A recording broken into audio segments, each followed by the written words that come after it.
Hello aspirant, आज हो गया हमारा 11 जनवरी। आज के करंट अफेयर्स को कवर करते हैं। आज के करंट अफेयर्स हमारे एग्जाम्स के लिए बहुत ही इंपॉर्टेंट है, इसलिए एक एक करंट अफेयर्स को पूरा ध्यान से पढ़ेंगे। पहला है सम्मेत शिखर। सम्मेत शिखर हमारा झारखंड में स्थित है, झारखंड में प्रेजेंट है। ये एक जैन कम्युनिटी का हॉली प्लेस है। अभी ये न्यूज़ में था, चर्चाओं में रहा कि सम्मेत शिखर के बाद। तो सम्मेत शिखर ये है कि यहाँ पे चर्चाओं में इसलिए रहा क्योंकि यहाँ की सरकार इसको टूरिस्ट स्पॉट बनाने का विचार कर रही थी। तो जैन कम्युनिटी ने इसका पुरजोर विरोध किया कि अगर ये टूरिस्ट स्पॉट बन जाता है तो यहाँ पे बहुत सारे रेस्टोरेंट वगैरह ओपन होंगे, मीट का यूज होगा, नॉन वेजिटेरियंस यहाँ पे होंगे, क्योंकि आप जानते हैं कि जैन कम्युनिटी पूरी तरीके से वेजिटेरियन होते हैं। तो इसलिए ये चर्चाओं में था सम्मेत शिखर। झारखंड से रिलेटेड और भी फैक्ट जान लेते हैं। यहाँ के सीएम कौन है प्रेजेंट टाइम में? हेमंत सोरेन। और एकमात्र यहाँ का जो नेशनल पार्क है वो उसका नाम है बेतला नेशनल पार्क। इसको भी जानकर चलते हैं। आगे बढ़ते हैं कि वर्ल्ड का first palm leaf manuscript museum कहाँ पे ओपन किया हुआ है? अभी ये ओपन हुआ है केरल में। केरल में बहुत सारी बड़ी बड़ी चीज़ें भी हाल ही में हुई है, जैसे पहला जेंडर पार्क यहाँ पे ही ओपन किया गया है। पहला जो है स्पेस टेक पार्क भी यहीं पे जो है बनाया गया है। तो first gender park, space tech park, ये सब हमें याद रखना है, एग्जाम में हमारे आ जाता है।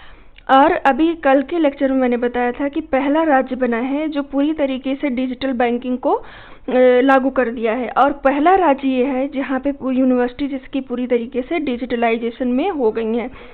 और एसडीजी इंडेक्स में नंबर 1 है केरल। हेल्थ इंडेक्स में भी केरल क्या है? नंबर 1 है। दोनों इंडेक्स को नीति आयोग लॉन्च करता है। तो ये केरल से रिलेटेड फैक्ट रहा, इतना हम इसके बारे में जानते हैं। आगे बढ़ते हैं। देश का पहला पर्पल फेस्टिवल कहाँ पे ऑर्गेनाइज किया गया? ये ऑर्गेनाइज किया गया हमारे गोवा स्टेट में।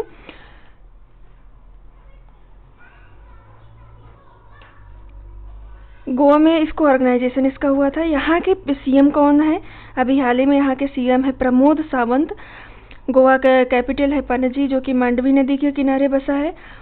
एक चीज़ें और जान लेते हैं। अभी हाल ही में न्यूज़ में था कि मोपा इंटरनेशनल एयरपोर्ट का नाम बदल दिया गया है। इसका नाम रखा गया है मनोहर पर्रिकर इंटरनेशनल एयरपोर्ट। ये न्यूज़ में था। तो स्टेट से रिलेटेड हम फैक्ट्स साथ में ऐड करके आगे बढ़ेंगे।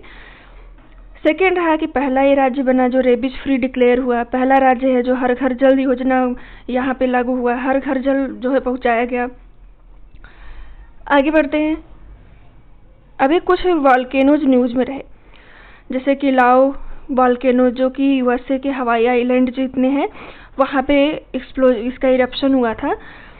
तो ये वॉल्केनोज और किन किन देश से बिलोंग करते हैं उनको हम जान लेते हैं। कि लाओ हमारा हाल ही में इरप्शन हुआ है इसका।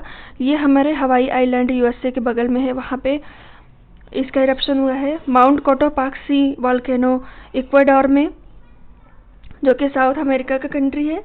Mount Etna Italy. Mauna Loa Hawaii island. Kilimanjaro Africa. Fujiyama Japan. अभी आज के एक एग्जाम में पूछा है यूपीपीसीएस आयुर्वेदा के एग्जाम में कि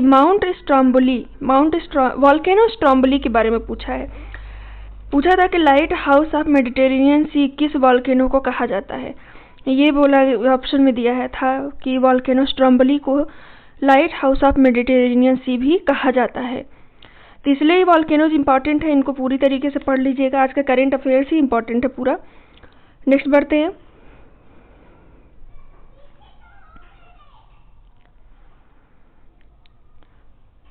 वार्टन क्यूएस री इमेजिन एजुकेशन अवार्ड।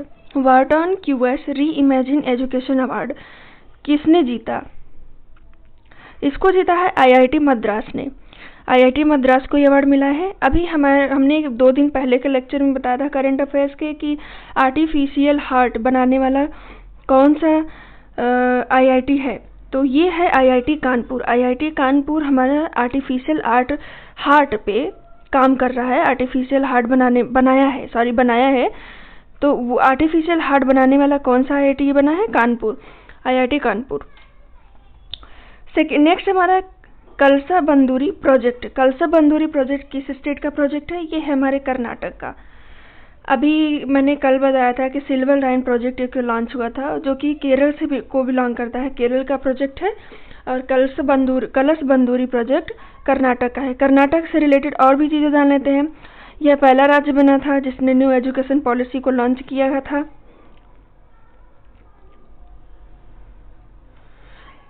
पहला राज्य जिसने न्यू एजुकेशन पॉलिसी को लॉन्च किया था।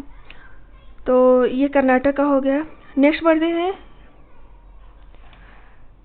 Youth professional scheme. Youth professional scheme के बारे में जानते हैं। यह एक तरीके का मेमोरेंडम ऑफ अंडरस्टैंडिंग साइन किया गया है इंडिया और यूके के बीच में, कि यहाँ से हर साल 3000 डिग्री होल्डर जो सिटीजन होंगे एक दूसरे देश के, वो 2 साल तक रह सकते हैं एक दूसरे के देश में और वहाँ पे रहकर काम कर सकते हैं पूरे 2 साल तक। उनकी एज जो होनी चाहिए ये डिग्री होल्डर्स की, वो 18 से 30 साल होनी चाहिए। तो ये रहा हमारा यंग प्रोफेशनल स्कीम। ये पूछ सकेगा बस इतना कि यंग प्रोफेशनल स्कीम किन 2 कंट्री के बीच है। ये है इंडिया और यूके के बीच। नेक्स्ट बढ़ते हैं golden globe award for best original song. Golden globe award 2023 अभी हाल ही में दिया गया है। गोल्डन ग्लोब अवार्ड 2023 इसमें बेस्ट ओरिजिनल सॉन्ग का जो कैटेगरी का अवार्ड मिला है, बेस्ट ओरिजिनल सॉन्ग कैटेगरी का अवार्ड आरआर मूवी का एक सॉन्ग था नाटू नाटू, उस सॉन्ग को दिया गया है। इस सॉन्ग को लिखा है चंद्र बोस ने। नाटू नाटू सॉन्ग को ही ये golden globe award for best original song के लिए दिया गया है। Thank you for watching. अच्छा लगे तो सही लगे तो लाइक सब्सक्राइब एंड शेयर कर दीजिएगा। Thank you so much.